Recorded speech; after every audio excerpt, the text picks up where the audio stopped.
Very good evening everyone. Well, आज हम फिर से शंगडेम इशू को लेकर फिर से हम बात करने जा रहा है। एंड आज इस वीडियो पे कुछ ऐसा पॉसिबिलिटीज आप लोग के साथ हम शेयर करने के लिए कोशिश करेगा। With a motto prevention is better than cure, say no to Siang mega dam. ठीक है, ऐसा कुछ पॉसिबिलिटीज जो फ्यूचर कॉन्सिक्वेंसेस को लेके हम आप लोग का साथ हम शेयर करेगा। ऐसा कुछ पॉसिबिलिटीज जो फ्यूचर डिजास्टर रिलेटेड आप लोग का साथ हम शेयर करेगा। एंड कुछ ऐसा पॉसिबिलिटीज जो इंपॉर्टेंट पॉइंट्स है आप लोग का साथ हम शेयर करेगा, जिसको सुन के आप लोग भी चौंक जाएगा कि लाइक अरे सच्ची में इसको हम लोग सोचा ही क्यों नहीं, इसको सवाल हम लोग कर क्यों नहीं रहा है गवर्नमेंट से।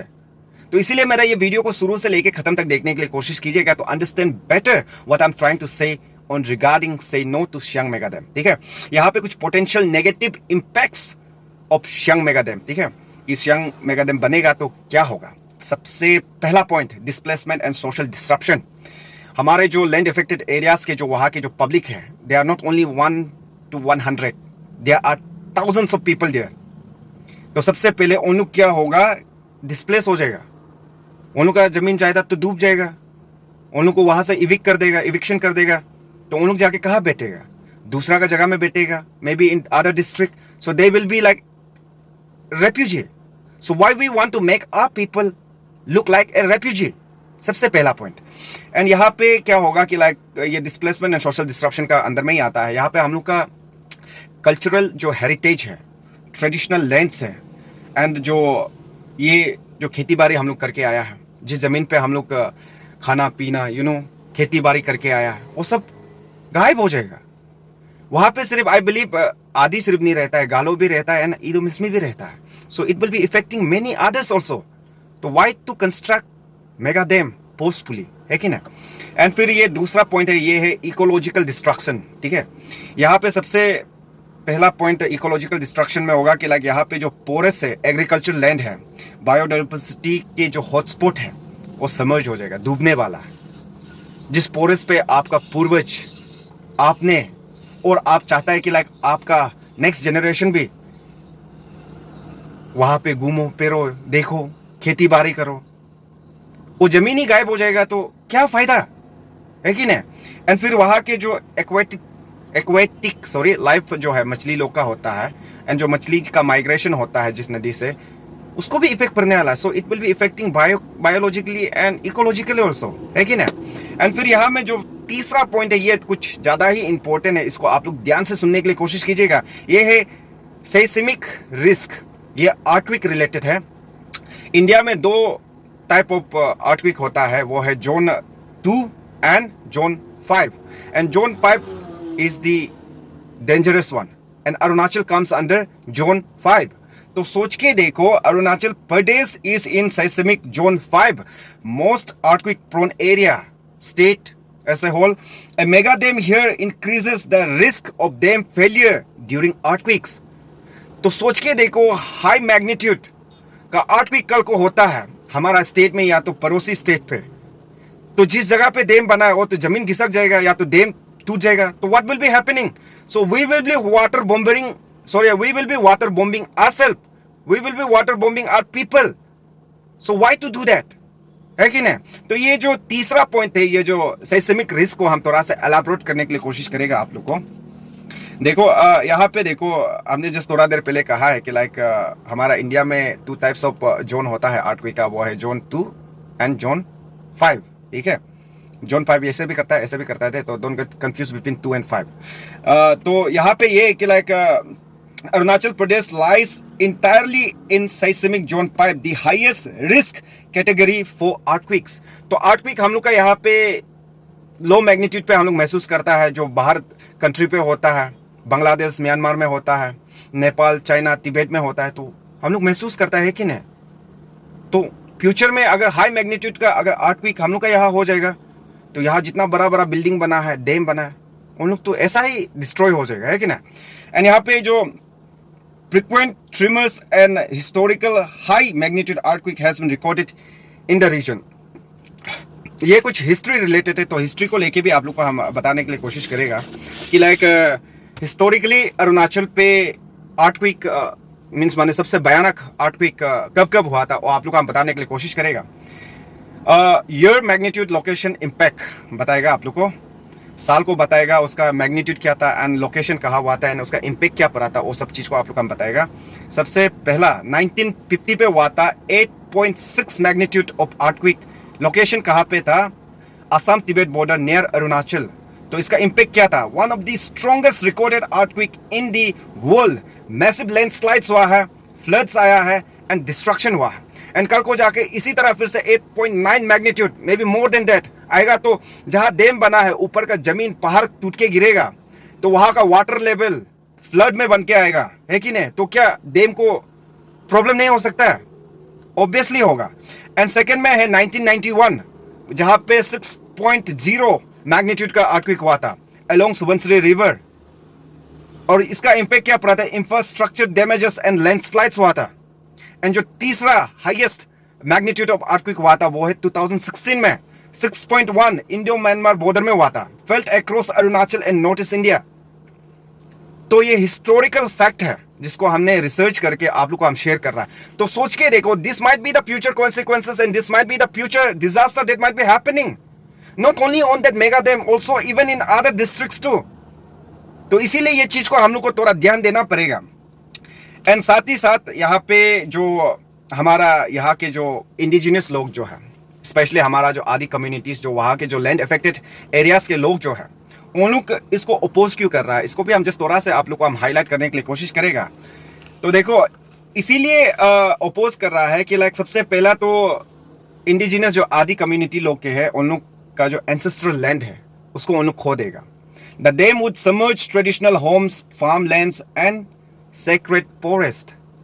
दूसरा में है this means the displacement of entire villages.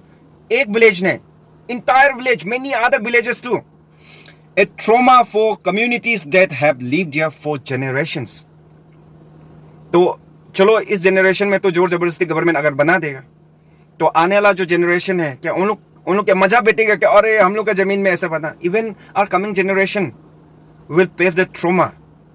And यहाँ पे जो दूसरा पॉइंट है, threat to cultural identity. Rivers like the Siang are considered sacred by tribals such as the Adi, Galo and Missing. वहाँ की जो कम्युनिटीज जो जॉइंटली रहने वाला लोग भी होता है, तो उन लोग सियांग नदी को हमेशा एक पवित्र नदी यानी सेक्रेड नदी देखा गया है। तो why to construct forcefully on that sacred rivers? And साथ ही साथ the river is deeply woven into rituals, festivals like Solung and oral traditions. Its alterations is seen as a spiritual violations. Obvious बात है, आप जिस जगह पे हम हमेशा पूजा करता है, जिस जगह पे हम हमेशा any kind of rituals and anything that I do on that place, उस जगह को अगर आप छीनने की कोशिश करेगा, आई डाई फॉर दैट, लेकिन छीनने नहीं देगा। तो why to forcefully in such place?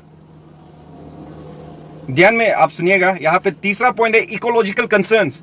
The dam could destroy biodiversity in one of the richest ecosystem in the eastern Himalayas. हम लोग का Arunachal is entirely covered, I would say like more than 99% areas of Arunachal is covered with forests, rivers.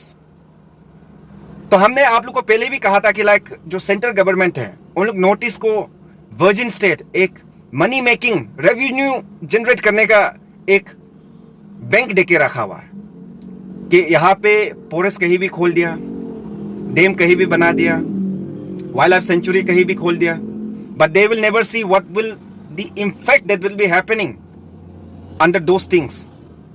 क्योंकि article 371H तो सिर्फ नाम का है अरुणाचल पे, है कि ना?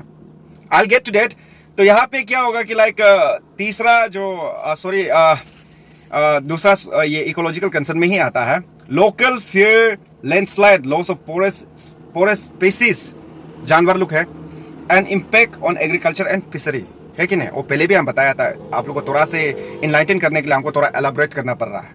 देखो यहाँ पे फिर से ये 4 पॉइंट, इसको हम लोग का यहाँ का लोकल लोग भी ऑब्वियसली इसको बोलता है लेकिन ध्यान देता नहीं, लेकिन भी हम लोग का लोकल का भी कहना है कि यानी इंडिजिनियस आदि कम्युनिटीज लोग का भी कहना है कि लाइक ये सेस्मिक रिस्क जो है, as we discuss earlier, Arunachal lies in seismic zone 5, dangerous zone, ठीक है। People worry a mega dam could be a ticking time bomb during an earthquake. थोड़ा देर पहले हमने क्या कहा था? हम लोग ही अपना लोग को वाटर बॉम्बिंग करने के लिए क्यों कर रहा है? ठीक है. So I'll come to the most of it overall like a conclusion. ठीक है. एंड यहाँ पे जो असली सवाल जो एक्चुअली हम लोग को पूछना चाहिए कि लाइक द रियल क्वेश्चन, अगर डेवलपमेंट हो रहा है, किसका लिए डेवलपमेंट हो रहा है? क्या ये आदि कम्युनिटी के लिए डेवलपमेंट हो रहा है? क्या अरुणाचल के लिए हो रहा है? ना आदि कम्युनिटी के लिए हो रहा है, ना अरुणाचल के लिए हो रहा है. क्या वहां में डैम बनेगा तो क्या पूरा आदि कम्युनिटी को क्या अरुणाचल सरकार, सेंट्रल सरकार क्या फ्री में इलेक्ट्रिसिटी देगा, या तो पूरा अरुणाचल को फ्री का इलेक्ट्रिसिटी देगा? 11,000 मेगावाट का इलेक्ट्रिसिटी, वो तो पूरा इंडिया को फ्री भी ये इलेक्ट्रिक सप्लाई कर सकता है, लेकिन हम लोग रेवेन्यू जनरेट करने जा रहा है. तो ये किसका फायदा के लिए होने वाला है कि नहीं? Should development serve the people who live there और sacrifice them for a larger nation vision? जैसे हमने थोड़ा देर पहले कहा है कि वीकर लोग को, कमजोर लोग को दबाया जाता है, ताकतवर लोग उस चीज को कमजोर लोग को दबाने के बाद फायदा में करोड़पति बनने वाला तो बहुत सारा. I think I don't need to take names and all that. जैसे कि लाइक अभी पकड़ लो, अंबानी अदानी लोग नॉर्थ ईस्ट को टारगेट कर रहा है डेवलपमेंट के लिए. एंड रिसेंटली हमारा अरुणाचल लोग कई सारा करोड़ों का MOU साइन किया है. एंड वो डेवलपमेंट किस किस डिस्ट्रिक्ट में कल को आएगा एंड किस तरह का प्रोजेक्ट्स होगा, वो क्या हमारा डिस्ट्रिक्ट लिए फायदा होने वाला है या कि आपका डिस्ट्रिक्ट लिए फायदा होने वाला है? We don't know that, but we have to look concern about that. हम लोग को ये चीज को लेकर हम लोग को ध्यान देना चाहिए. ठीक है. The answer isn't easy. यहाँ में the real question development of हुम में आता है. The answer isn't easy but many argue the government must respect indigenous voices. जो अभी हम लोग जो प्रोटेस्ट कर रहा है, जो जितना कम्युनिटीज, जो लैंड अफेक्टेड एरियाज के जो लोग जो रो रहा है, खून बहा रहा है, प्रोटेस्ट कर रहा है, अपना कॉन्स्टिट्यूशनल फंडामेंटल राइट्स को आप लोग का सामने रख रहा है, तो हम लोग का यहाँ का जो गवर्नमेंट है, चाहे वो सेंट्रल गवर्नमेंट क्यों ना हो, वो सुनना चाहिए. सकने से explore smaller sustainable hydro project and invest in alternatives that do not destroy Arunachal's fragile and sacred geography. It is true. इतना बड़ा डैम बना के क्या करेगा? अब पूरा क्या इंडिया को आप, जैसे थोड़ा देर पहले का, आप इलेक्ट्रिसिटी सप्लाई करने जा रहा है? ना बांग्लादेश को सप्लाई करने जा रहा है, ना म्यांमार को सप्लाई करने जा रहा है. समझ में नहीं आ रहा है. छोटा डैम खोलो, जैसे कि लाइक हमारा नेपको है एंड हमारा यहाँ पे होज पे है, ऐसा छोटा डैम खोलो जिससे सस्टेनेबल चल सके. जरूरी नहीं कि लाइक बड़ा डैम बनाएगा, उससे बड़ा रेवेन्यू बना के मोटा पैसा चापने के लिए कोशिश करेगा, तो that is very bad. Karma will hit you back. ठीक है. एंड उसके बाद an investment in alternative that do not destroy Arunachal, same as it is. जैसे अभी हम कहा है कि why we are willing to destroy our own land, our own state by ourselves. So इसीलिए हम लोग को ये सबको ध्यान देना चाहिए. और साथ ही साथ आप लोग को हम ये चीज़, हिस्ट्री को भी आप लोग को हम जैसे ऐसे बता रहा है. हमारा यहाँ के जो इंडिजिनियस जो आदि कम्युनिटीज़ के लोग जो है, उन 2019 एंड 2022 में ये हमारा प्रेसिडेंट एंड प्राइम मिनिस्टर को लेटर लिख चुका, एक वार्निंग तक भी दे चुका था कि like any attempt to impose such projects without our concern would be an act of ecological and cultural violence. इतना तक बोलने देने का बात भी सोच के देखो, गवर्नमेंट गवर्नमेंट इतना जबरदस्ती आप लोग अदर में डैम बनाने की कोशिश कर रहा है. देखो हमारा यहाँ पे कुछ कम्युनिटीज़ वगैरह लोग होता है, उन लोग ये कहा था कि लाइक एक पब्लिक का भी है, ये तुतिंग बस्ती से आता है, ये कुछ वहाँ के जो एल्डर सिटीजन है अपर शियांग का, तुतिंग विलेज. ठीक है. उन्होंने कहा था कि like Siang is not just a river, she is our grandmother. We do not want a dam on our grandmother. We have to understand their sentiments, their feelings, their emotions. And फिर दूसरा जो है, ये हमारे जो apex body of Adi community, वो है आदि बने के बंग से है, वहाँ के एक मेंबर ने कहा था, we are not against development but development that drowns us is not welcome. Development को तो कौन वेलकम नहीं करता, हम भी वेलकम करता है, लेकिन जो डेवलपमेंट हमारा जमीन को छीन रहा है, हमारा जमीन को डुबाने की कोशिश कर रहा है, उसको हम क्यों वेलकम करेगा, है कि ना. एंड ये तीसरा है, ये एक लोकल यूथ लीडर है, पांगिंग बस्ती से है. इन्होंने कहा था कि like the government doesn't live here. Government वो आदि कम्युनिटीज के जो लैंड अफेक्टेड एरिया से वहां नहीं रहता है. वी डू, हम लोग रहता है. The we Adi communities lives here and we have the rights to decide what happens to our land. And it is true. मेरा जमीन में क्या बनेगा क्या नहीं बनेगा, that's me who is going to decide. Either I'm going to give that land to government freely or not freely. That is my decision. So with this conclusion note, I just want to say is like, देखो अरुणाचल में सिर्फ नहीं है, पूरा notice में there are different kinds of materials जिसको central government look into कर रहा है जोर जबरदस्ती भी. एंड आई वोंट से कि लाइक ये बीजेपी गवर्नमेंट सिर्फ कर रहा है. आने वाला कल को हु नोज दैट, अगर कांग्रेस भी आएगा तो who knows, they might be doing and might be the other parties also. यहां पे प्रॉफिट को ही सिर्फ देखा जा रहा है, लॉसेस को नहीं देख रहा है. तो इसीलिए it is my support and I just made this video, you know, for an awareness purpose only, to let people understand some you know, possibilities of future consequences and future disaster. तो इसीलिए मेरा video को अगर आप लोग को अच्छा लगा एंड मेरा जितना भी पॉइंट्स पे आप लोग को जो हमने थोड़ा बहुत अपना ह्यूमर आप लोग को हम शेयर करने के लिए कोशिश किया है, अगर अच्छा लगा तो प्लीज़ मेरा वीडियो को जितना हो सकेगा शेयर कर देना. विद दैट वंस अगेन जय भारत, जय अरुणाचल.